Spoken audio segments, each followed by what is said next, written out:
இந்த வீடியோவில் ரொம்பவே டேஸ்டான ராஜ்மா மசாலா எப்படி செய்யலான்னு பார்க்கலாம். வாங்க வீடியோக்குள்ளே போகலாம். அதுக்கு நான் 1 கப் அளவுக்கு ராஜ்மா எடுத்துருக்கிறேன். அதை என்ன பண்ணணும்னா நைட்டே ஊற வச்சிடணும். அதை கொட்டி ஒரு 3 கிளாஸ் வாட்டரை ஊற்றி அதை நைட்டே ஊற வச்சிருங்க. அப்போ தான் அது சீக்கிரமாக வேவும். அதுக்கு பிறகு நம்ம டிஷ் செய்கிறதுக்கு முன்னாடி ஒரு ப்ரெஷர் குக்கரில் அந்த ஊற வச்சுருந்த ராஜ்மாவை எடுத்து ப்ரெஷர் குக்கரில் போட்டுக்கோங்க. போட்டுக்கிட்டு அதில் 3 கப் ஆஃப் வாட்டர் அதில் ஆட் பண்ணிக்கோங்க. ஆட் பண்ணது பிறகு நான் 1 டீஸ்பூன் அளவுக்கு சால்ட் அதில் ஆட் பண்ணியிருக்கேன். ஆட் பண்ணிவிட்டு அந்த குக்கரை மூடி அதில் ஒரு 4 விசில் வர அளவுக்கு அதை நல்லா வேக வச்சு எடுத்துக்கோங்க. அது வேகிற கேப்பில் நம்ம அந்த மசாலாவுக்கு என்னென்ன தேவைங்கிறத பார்த்துருவோமா? அதுக்கு நான் ஒரு 3 அல்லது 4 வெங்காயம் எடுத்துக்கோங்க. இன்றைக்கி நான் 4 வெங்காயம் எடுத்துருக்கிறேன். 3 தக்காளி, 2 பச்சை மிளகா, கொஞ்சோண்டு மல்லி இலைகள் எடுத்துருக்கிறேன். அதுக்கு பிறகு ஒரு பேன் எடுத்துக்கோங்க. ஒரு பேனில் ஒரு 3 டீஸ்பூன் அளவுக்கு ஆயில் நான் ஆட் பண்ணியிருக்கேன்.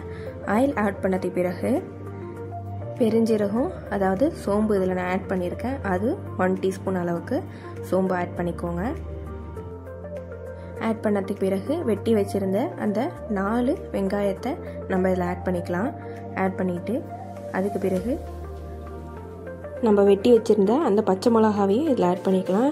ஆட் பண்ணது பிறகு அந்த எண்ணெயில் நல்லா வதக்கி எடுத்துக்கோங்க.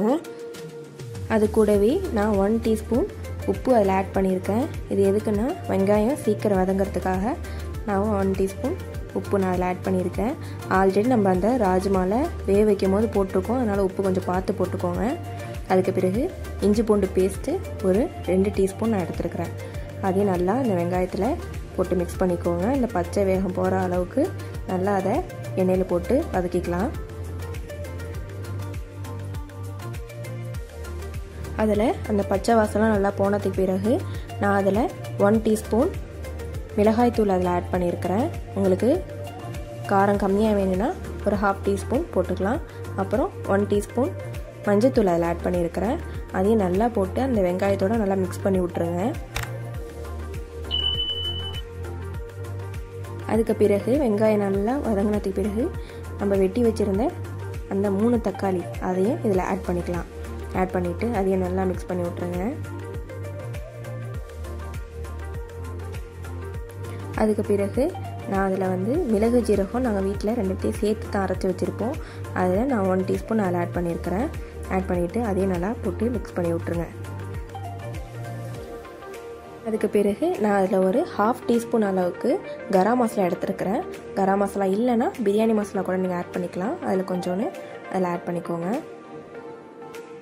ஆட் பண்ணி அதே நல்லா அதில் போட்டு மிக்ஸ் பண்ணிக்கோங்க. மிக்ஸ் பண்ணது பிறகு அந்த வெங்காயம் தக்காளிலாம் நல்லா அதை மசிச்சு விடணும். வெங்காயம் தக்காளி எல்லாம் நல்லா மசிஞ்சது பிறகு நம்ம வேக வச்சுருந்த அந்த ராஜ்மாவை இதில் ஆட் பண்ணிக்கலாம். அதை அந்த தண்ணியோடு தான் நம்ம இதில் ஆட் பண்ணிக்கிறோம். அதில் தான் எல்லா சத்தும் இறங்கியிருக்கும். அந்த கல்லையும் நல்லா அந்த மசாலாவோட நல்லா அதை மசிச்சு விட்டுக்கலாம். அதை கொஞ்ச நேரம் அப்படியே வேக விடுங்க. அந்த மசாலாலாம் அந்த ராஜ்மா உள்ளே ஏறணும். நல்லா கொஞ்ச நேரம் கொதிச்சது பிறகு அதில் நான் ஒரு 1/2 டீஸ்பூன் அளவுக்கு நெய் ஆட் பண்ணியிருக்கேன். இது நல்லா ஒரு ஸ்மெல் கொடுக்கும். ஆல்ரெடி நம்ம ப்ரெஷர் குக்கர்லேயே அதை வேக வச்சதுனால இந்த மசாலா ஏறுறதுக்கு மட்டும்தான் இதில் நம்ம போடுறோம். ஒரு 10 மினிட்ஸ் அளவுக்கு இதில் வேக வச்சா போதும். அதுக்கு பிறகு நம்ம கடைசியாக மல்லி இலைகளை இதில் ஆட் பண்ணிக்கலாம். ஆட் பண்ணதுக்கு பிறகு நம்மளோட ராஜ்மா மசாலா ரெடி ஆயிடுச்சு. அவ்வளோதான், நம்மளோட ராஜ்மா மசாலா கறி சூப்பராக ரெடி ஆகிடுச்சு. வீட்டில் கண்டிப்பாக அதை ட்ரை பண்ணி பாருங்கள். ரொம்பவே டேஸ்ட்டாக இருக்கும்.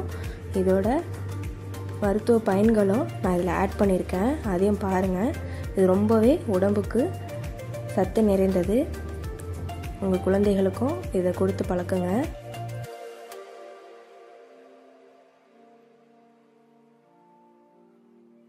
இது சப்பாத்திக்கு சைட் டிஷ்ஷாக சாப்பிட ரொம்பவே டேஸ்ட்டாக இருக்கும். அன்றைக்கி நைட்டு டின்னருக்கு சப்பாத்தி அண்டு ராஜ்மா மசாலா தான் ரொம்பவே அல்டிமேட்டாக இருந்துச்சு. ட்ரை பண்ணி பாருங்கள். மற்றவங்களுக்கு ஷேர் பண்ணுங்கள். எப்படி இருந்துச்சுன்னு கமெண்ட் பண்ணுங்கள்.